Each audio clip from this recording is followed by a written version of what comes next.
Hello everyone, once again welcome back.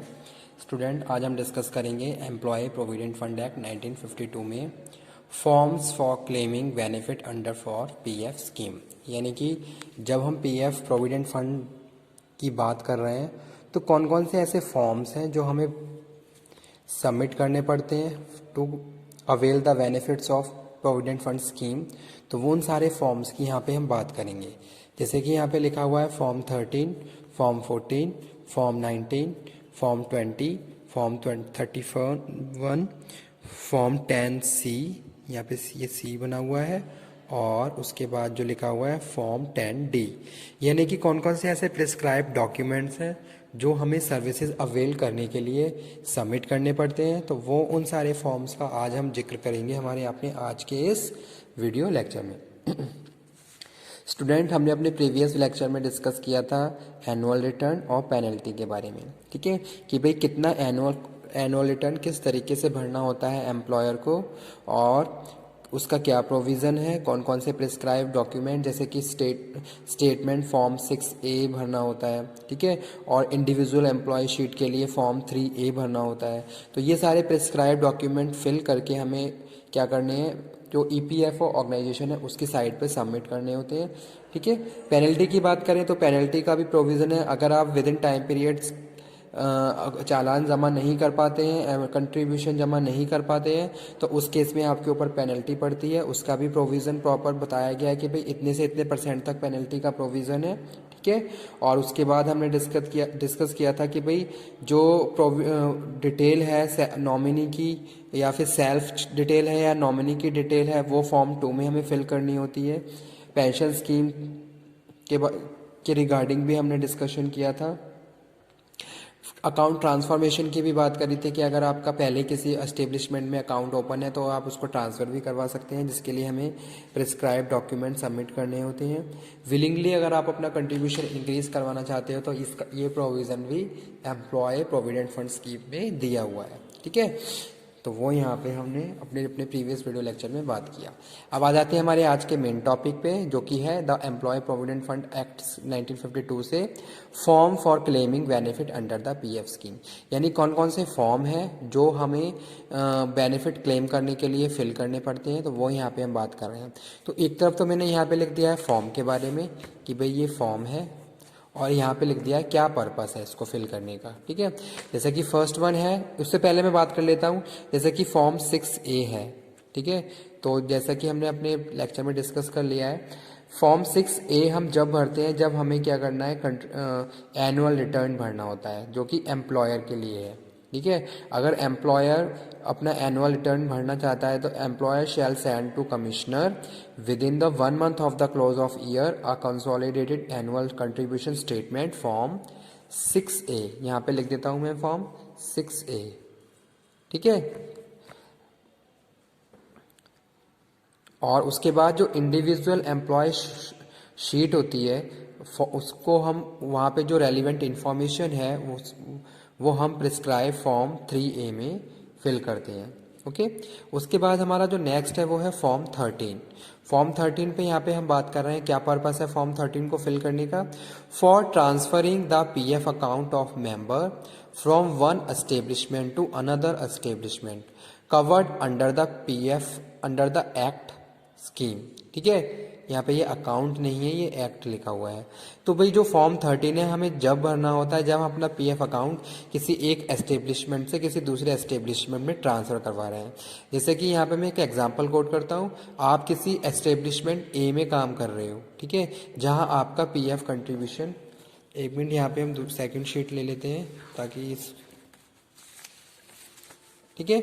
जैसे कि आप किसी ऑर्गेनाइजेशन किसी जैसे कि फैक्ट्री की बात कर लेते हैं, आप फैक्ट्री A में काम कर रहे हो और ये फैक्ट्री B है, ठीक है। फैक्ट्री A में आपका PF कंट्रीब्यूशन हो रहा है, आप कंट्रीब्यूट कर रहे हो, यानी कि आपका PF अकाउंट ओपन है। अब आप इस PF अकाउंट को बंद नहीं करवाना चाहते हैं, आप इसी PF अकाउंट को आगे कंटिन्यू करना चाहते हैं उस एस्टेब्लिशमेंट या उस फैक्ट्री में जो आपने क्या करा, दूसरी जगह ज्वाइन कर ली। तो यहाँ पे भी PF का प्रोविज़न है, यहाँ पे भी आपको कंट्रीब्यूशन करना है, ठीक है। तो आप क्या करोगे, जब अपना PF अकाउंट किसी एक एस्टेब्लिशमेंट से किसी दूसरे एस्टेब्लिशमेंट में ट्रांसफ़र करोगे तो उसके लिए आपको फॉर्म 13 फिल करके देना होगा। ठीक है, फॉर्म 13 में आपका अकाउंट नंबर, ठीक है, यूएएन यानी कि यूनिवर्सल अकाउंट नंबर, जिसको हम बोलते हैं यूनिवर्सल अकाउंट नंबर, ये डिटेल आपको फॉर्म 13 में फिल करनी होगी। ठीक है, इसके बाद आपका ये जो अकाउंट चल रहा है, इसी अकाउंट में कंट्रीब्यूशन यहाँ पे सेकंड एस्टेब्लिशमेंट में भी स्टार्ट हो जाएगा। तो वही चीज़ यहाँ पे हम बात कर रहे हैं अपने इसमें फॉर्म 13 में। For transferring the PF account of member from one establishment to another establishment covered under the act scheme. ठीक है, नेक्स्ट है form 14, application for financing life insurance policy out of PF account. ठीक है, अब PF account में आप life insurance policy, application for financing life insurance policy out of PF account. आप जैसे सपोज आप पीएफ अकाउंट आपका चल रहा है, उसमें से आप क्या है, आप किसी अपनी पॉलिसी को फाइनेंस करवाना चाहते हैं, तो उसके लिए आपको क्या करना पड़ेगा, फॉर्म 14 फिल करना पड़ेगा। 14 में आपको बताना पड़ेगा आपकी लाइफ इंश्योरेंस पॉलिसी है, उसका पॉलिसी का क्या नंबर है, कौन सी ऑर्गेनाइजेशन से चल रही है, उसका क्या टाइम पीरियड है, ये सारी डिटेल आपको फॉर्म 14 में फिल करनी पड़ेगी। यानी कि जो मेन पर्पस है वो क्या है, application for financing life insurance policy out of PF account. यानी कि पीएफ अकाउंट की हेल्प से आप क्या कर रहे हो, अपने पॉलिसी को फिल कर रहे हो। ठीक है, तो वो यहाँ पे हम बात कर रहे हैं। नेक्स्ट जो फॉर्म है form 19, to be submitted by a member to withdraw his PF dues on living services, retirement और टर्मिनेशन। तो फॉर्म 19 हम जब भरते हैं जब हम क्या कर रहे हैं, अपने पीएफ को विदड्रॉल करवाना चाहते हैं। उसमें भी अलग अलग केसेस हैं, हर केस में आपको ये फॉर्म 19 ही भरना है। ठीक है, जैसे कि यहाँ पे लिखा हुआ है लिविंग सर्विस, जैसे कि हमने यहाँ पे बात करी थी कि आप फैक्ट्री ए को लीव कर रहे हो, तो उस केस में जब आप इसको लीव करोगे, अगर आप चाहते हो अपना पीएफ विड्रॉल करवाना, तो उसके लिए आपको क्या करना पड़ेगा, फॉर्म 19 फिल करना पड़ेगा। ठीक है, तो वो यहाँ पे हम बात कर रहे हैं। या फिर आप क्या हो गए, आप रिटायर हो गए, तो रिटायरमेंट के केस में फॉर्म 19 आप फिल करोगे अपना पीएफ विड्रॉल करवाने के लिए। या फिर आपको टर्मिनेट कर दिया जाता है, तो उस केस में आप क्या कर रहे हो, आप विड्रॉल कर रहे हो और उसके लिए फिर आप क्या करोगे, फॉर्म 19 को फिल करोगे। ठीक है, ये फॉर्म आप फिल करके अपने एम्प्लॉयर के पास जमा करते हो। एम्प्लॉयर से सबमिटेड जमा नहीं, एम्प्लॉयर से वेरीफाइड करवा के आपको ईपीएफओ की साइट पे या फिर ईपीएफओ ऑफिस में जमा करना पड़ता है। EPFO means employ provident fund organisation. ठीक है, वहाँ पे जाके आपको जमा करना पड़ेगा with the attachment of prescribe documents, और उसके बाद लिमिटेड टाइम, एक सर्टेन टाइम पीरियड के बाद आपका पीएफ विड्रॉल हो जाता है। ठीक है, उसके बाद जो फॉर्म 20 है, फॉर्म 20 में हम बात कर रहे हैं, in the event of death member this form is to be used by a nominee family member to claim the member PF accumulation. ठीक है, फॉर्म 20 उस केस में भरा जाता है जब मेंबर की डेथ हो गई है और उसका जो भी नॉमिनी है या जो फैमिली मेंबर है वो क्लेम करना चाहते हैं। ठीक है, तो वो क्लेम के लिए क्या करेंगे, फॉर्म 20 फिल करेंगे, जिसमें बताएंगे भाई जो मेंबर है उसकी डेथ हो गई है और उसके जो भी नॉमिनी है वो पीएफ एक्यूमुलेशन के लिए क्या है, उसको क्लेम कर रहे हैं। तो क्लेम के लिए वो क्या करेंगे, फॉर्म 20 को फिल करेंगे। यानी कि मेन जो पर्पस है इसका कि भी डेथ के केस में भरा जाता है जब जो उसके नॉमिनी या फैमिली मेंबर है वो क्लेम कर रहे हैं। ठीक है, तो फॉर्म 20। फॉर्म 31 की बात कर रहे हैं हम, to be used for PF member to avail advance withdrawal as a provided in the scheme. ठीक है, तो ये हम फॉर्म जो 31 है, ये हम उस केस में भरते हैं जब आप कुछ एडवांस विड्रॉल करना चाहते हो अपनी पीएफ स्कीम से। तो यहाँ हम बात कर रहे हैं to be used for PF member to avail advance withdrawal as a provided in the scheme. उसके बाद जो नेक्स्ट फॉर्म है वो है 10C, for claiming refund of employer share withdrawal benefits scheme certificate for retention of members. ठीक है, तो उसके लिए हमें क्या करना है, फॉर्म 10C भरना होता है। किसके लिए, for claiming refund of employer share withdrawal benefit scheme certificate for retention of membership. ठीक है, फॉर्म 10D भरा जाता है, to be submitted by the first claim, चाहे कोई विडो है, चाहे कोई विडोवर है या कोई नॉमिनी है। जैसे ठीक है, जैसे कि यहाँ पे हम किसकी बात कर रहे थे, डेथ के केस की बात कर रहे थे।